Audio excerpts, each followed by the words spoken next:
అజేయుడు గరుడు 13వ భాగం. తాంత్రికవేత్త అయిన నాగబంధును కలవటానికి వెళ్ళిన నరేంద్రదేవుణ్ణి క్రమశిక్షణ పాటించి వరుసలో రమ్మని నాగబంధు శిష్యులు చెప్పారు. తనను ఆదేశిస్తున్నట్టు చెప్పిన శిష్యుని మాటలకు నరేంద్రదేవునికి కోపం వచ్చింది. నేను సేనాధిపతినన్న విషయం వాళ్లకు తెలియదా? నన్నే ఎలా ఆజ్ఞాపించగలరు అని అనుకున్నాడు. ఇంతలో అక్కడికి పరిగెత్తుకుంటూ వచ్చిన భూతవైద్యుడు నరేంద్రదేవునితో, మా గురువుగారి నియమాలను ఎవరైనా సరే పాటించవలసిందే. మీరు తప్పుగా భావించకండి. ఇక్కడ నియమాలను పాటించినట్టయితే మా గురువుకు ఆనందం కలిగించిన వారవుతారు అని నచ్చచెప్పాడు. తరువాత నరేంద్రదేవుడు మిగతా వాళ్ళు వినే విధంగా భూతవైద్యుడు ఒక ప్రకటన చేశాడు. అందులోని సమాచారం ఏమంటే, మన గురువుగారు దర్శనమిచ్చేది కొన్ని రోజులు మాత్రమే. ఆ సమయంలో ఆయన భక్తుల నుంచి సంపూర్ణ శరణాగతిని ఆశిస్తారు. ఆయన్ను మనం సర్వశక్తి సంపన్నుడిగా అంగీకరించాలి. మనందరం కూడా ఆయన దయకు పాత్రం కావాలి అన్నాడు భూతవైద్యుడు.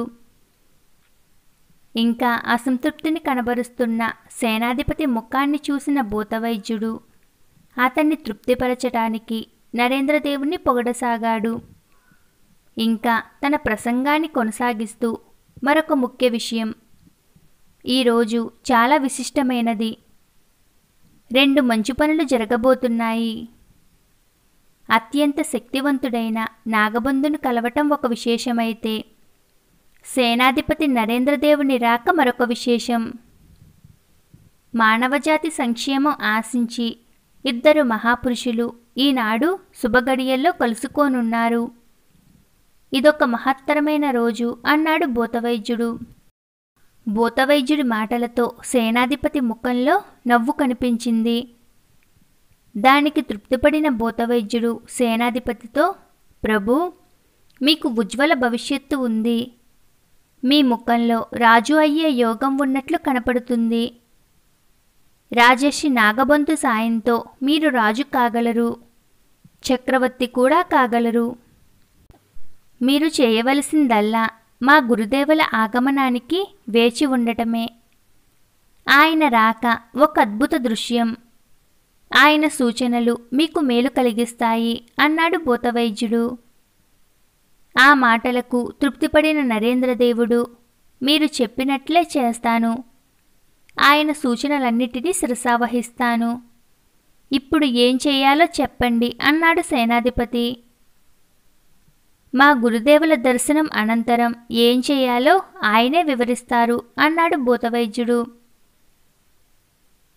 కొంతసేపటికి ఆ ప్రాంతాన్నంతా ఒక విధమైన పొగ ఆవరించింది.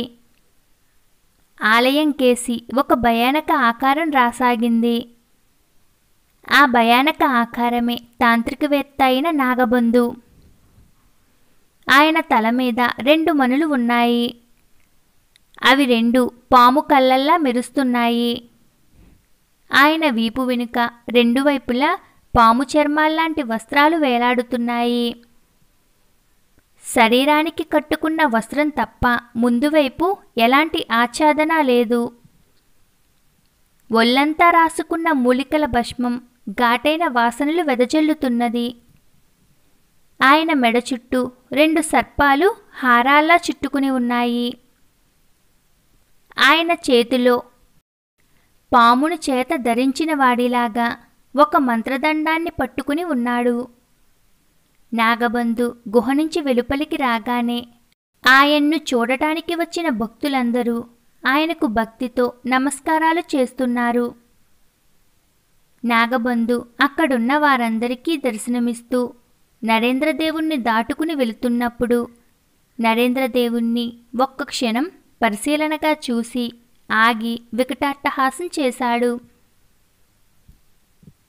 ఆ నవ్వుకు కారణం తెలియక దిగ్భ్రాంతి చెంది తన వంక ప్రశ్నార్థకంగా చూస్తున్న నరేంద్రదేవునితో నాగబంధు యుగయుగాలుగా నీ శత్రువే నా శత్రువుగా ఉంటున్నాడు. కాబట్టి మేము జరపనున్న యజ్ఞక్రతువుల్లో పాల్గొనటానికి నిన్ను కూడా ఆహ్వానిస్తున్నాను అంటూ దేవాలయం కేసి బయలుదేరాడు. ఆయన ఆలయంలోకి వెళ్ళేలోగా తన శిష్యులలో ఒకరిని దగ్గరకు పిలిచి, ఈరోజు ఆయన మన అతిథి, ఆయనకు ఏం చెయ్యాలో చెప్పు అంటూ శిష్యునికి చేయవలసిందంతా వివరించి వెళ్ళిపోయాడు. చిత్తం మహర్షి అంటూ నరేంద్రదేవుడి వద్దకు వచ్చిన శిష్యుడు, తమరు కూడా మిగిలిన అందరిలాగే దుస్తులు మార్చుకుని దర్శనానికి రావాలన్నది మా గురువుల అభీష్టం. తమ లక్ష్యం నెరవేరాలంటే ఎలాంటి సంకోచమూ ఉండకూడదు. మా గురుదేవుల ఆజ్ఞానుసారం మసులుకోండి అన్నాడు శిష్యుడు. వెంటనే సేనాధిపతి, అలాగే, ఇప్పుడే వెళ్ళి దుస్తులు మార్చుకుని వస్తాను అంటూ స్నానం ముగించి వస్త్రాలు మార్చుకుని ఆలయానికి క్రతువు జరిగే చోటికి బయలుదేరాడు.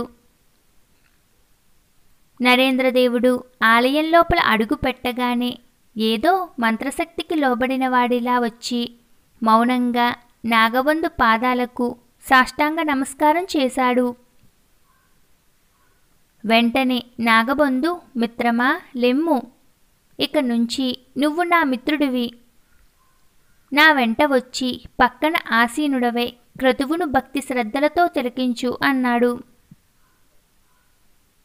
నాగబంధు పక్కనే నరేంద్రదేవుడికి కూడా కూర్చోవటానికి ఆసనం ఏర్పాటు చేశారు. నాగబంధు నరేంద్రదేవుడు కూడా ఆసీనులే క్రతువును భక్తి శ్రద్ధలతో తిలకిస్తున్నారు. అక్కడ జరుగుతున్న క్రతువును చూస్తుంటే నరేంద్రదేవుడి మనసు అనిర్వచనీయమైన అనుభూతికి లోనైంది. ఏదో అతీత శక్తికి వశమైపోతున్నట్లు అనిపించింది. నరేంద్రదేవుడు ఈ విధమైన అనుభూతికి లోనవుతూ ఉండగానే నాగబంధు మంత్రోచ్చారణతో పూజా కార్యక్రమాలు ఆరంభమయ్యాయి. నాగబంధు శిష్యులు ఆయనకు ఇష్టమైన పాములను చేతులతో పట్టుకుని క్రతువుకు హాజరయ్యారు. ఆయన శిష్యులు భక్తులు కూడా క్రతువు జరిపిస్తున్న నాగబంధును చూసి నాగబంధు మహారాజ్కి జై, రాజర్షి నాగబంధు మహారాజ్కి జై అంటూ నినాదాలు చేయసాగారు. భక్తులందరూ పూనకం వచ్చిన వాళ్ళలా నాట్యం చేయసాగారు. ఇంతలో ఉన్నట్లుండి ఎక్కడి నుంచి వచ్చాడో తెలియదు ఒక యువకుడు అక్కడ ప్రత్యక్షమయ్యాడు. అతను విచిత్ర వేషధారణలో ఉన్నాడు. అతని ఆకారం మామూలు మనిషిని పోలి ఉంది. తల మాత్రం డేగతల. మొత్తంగా అతను డేగతల మనిషి శరీరం కలిగి ఉన్నాడు. ఎప్పుడు అక్కడ ప్రత్యక్షమయ్యాడో ఎవరికీ తెలియదు. వారంతా క్రతువు సంబరాల్లో మునిగి ఉన్నారు.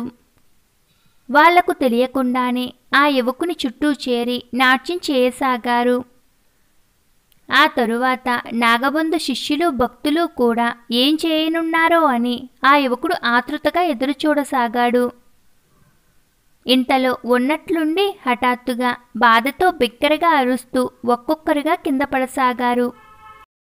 ఎందుకంటే వాళ్ళ చేతుల్లో ఉన్న పాములు ఒక్కసారిగా తప్పించుకోవటానికి ప్రయత్నిస్తూ దొరికిన వాళ్ళని కాటువేస్తున్నాయి.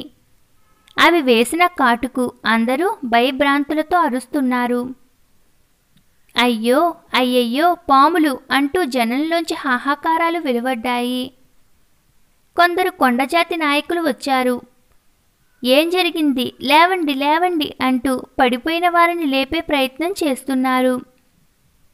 ఈలోపుగా ఒక పాము నరేంద్రదేవుని వైపు వెళ్ళింది. ఆయన భయంతో వణికిపోతున్న సమయంలో భూతవైద్యుడు వెళ్ళి పామును దూరంగా విసిరివేశాడు. ఈ చర్యలన్నీ చూస్తున్న నాగబంధుకు మతిపోయినంత పనయింది. ఇదంతా అతను ఊహించని పరిణామం. ఇదొక దుస్సకునం, క్రతువు జరగటానికి వీల్లేదు అన్నాడు కోపావేశంగా. నాగబంధు ఈ విధమైన ఆజ్ఞలు జారీ చేసి చెప్పలేనంత కోపంతో పెద్ద పెద్ద అంగలు వేసుకుంటూ ఆలయం లోపలికి వెళ్ళిపోయాడు. ఆయన వెంట కొందరు శిష్యులు కూడా వెళ్ళారు. ఈ హడావిడిలో ఉన్న నాగబంధు, అతని శిష్యులు, సేనాధిపతి కూడా ఆ యువకుడు ఎప్పుడు అదృశ్యమైంది ఎవ్వరూ గమనించలేదు. ఇదంతా ఏదో మాయలా అనిపించింది అందరికీ. భూతవైద్యుడు ముందుకు వచ్చి ఏదో తప్పు జరిగిపోయింది, గురువుగారు చాలా కోపంగా ఉన్నారు, ఆయన ఎప్పుడు శాంతిస్తారో ఏమో అర్థం కావటం లేదు అన్నాడు సేనాధిపతితో. నువ్వు చెప్పిందంతా నిజం, కానీ నువ్వు ఒకటి గమనించినట్టు లేదు. ఇక్కడ ఇంతమందికి అపాయం కలిగినా ఆ గరుడ వేషధారికి మాత్రం ఎలాంటి అపాయమూ కలగలేదు. అతను ఎవరో తెలియదు, కానీ అతని దగ్గర ఏదో శక్తి ఉన్నట్లుంది అన్నాడు. నరేంద్రదేవుడు మాట ముగించేలోపుగానే ఒక శిష్యుడు దేవాలయం నుంచి బయటకు వచ్చాడు. అందరికీ గురువుగారు ఒక సందేశాన్ని విన్నవించమన్నారు. ఆ సందేశం ఏమంటే, ఈరోజు జరిగిన ఈ హఠాత్ పరిణామం వెనుక ఏదో దుష్టశక్తి ఉందని ఆయన విశ్వసిస్తున్నారు. అందుకని క్రతువులన్నింటినీ ఆపివేయమని నాగబంధు ఆజ్ఞాపించారు. భక్తులందరూ తెచ్చిన కానుకలను యజ్ఞకుండంలో వేయమని గురుదేవులు ఆజ్ఞాపించారు అని చెప్పాడు. అక్కడున్న అందరిలోనూ కలకలం బయలుదేరింది. వారంతా కూడా డేగపిల్లల్ని నాగబంధుకు సమర్పించాలని తీసుకువచ్చారు. అంతేకాకుండా అక్కడే తిరుగుతూ భక్తులను కాటువేస్తున్న పాములను చూడగానే కొండజాతి నాయకులు భయభ్రాంతులకు గురయ్యారు. ఏమిటి భయానక దృశ్యం, రండి ఇక్కడి నుంచి వెళ్ళిపోదాం అంటుండగా నాగబంధు శిష్యులు, ఆగండి, కంగారు పడకండి, డేగపిల్లలను ఆ యజ్ఞకుండంలో పడవేయండి, ఈ పని తక్షణమే చేయండి, ఇది గురువు ఆజ్ఞ అన్నారు. వారి మాటలకు సరేనని భక్తులు డేగపిల్లలను యజ్ఞకుండంలో పడవేయటానికి వెళుతున్న సమయంలో హఠాత్తుగా భూమి కంపించింది. దానితో వారంతా పారిపోసాగారు. వాళ్ళ చేతుల్లో ఉన్న డేగపిల్లలు ఎగిరిపోయాయి. ఈ వార్తలన్నీ ఎప్పటికప్పుడు తెలుసుకుంటున్న తాంత్రికవేత్త నాగబంధు దేవాలయం నుండి ఆగ్రహావేశాలతో బయటికి వచ్చాడు. బయట తన కోసం ఎదురుచూస్తున్న నరేంద్రదేవునితో, నా శత్రువు యువకుడి రూపంలో వచ్చాడు, ఆ వచ్చిన యువకుడే గరుడు, నా మంత్రశక్తుల వల్ల ఆ వచ్చిన యువకుడే గరుడని తెలుసుకున్నాను, ఈ జరిగిన అపశృతికి అంతటికీ అతనే కారణం అని చెప్పాడు నాగబంధు. ఆ సమాధానానికి నోట మాట రాక ఆశ్చర్యపోయిన నరేంద్రదేవుడు వెంటనే తేరుకుని, యువకుడా, అతని పేరు గరుడుడా అంటూ నిశ్చేష్టుడైపోయాడు. ఇంకా ఉంది.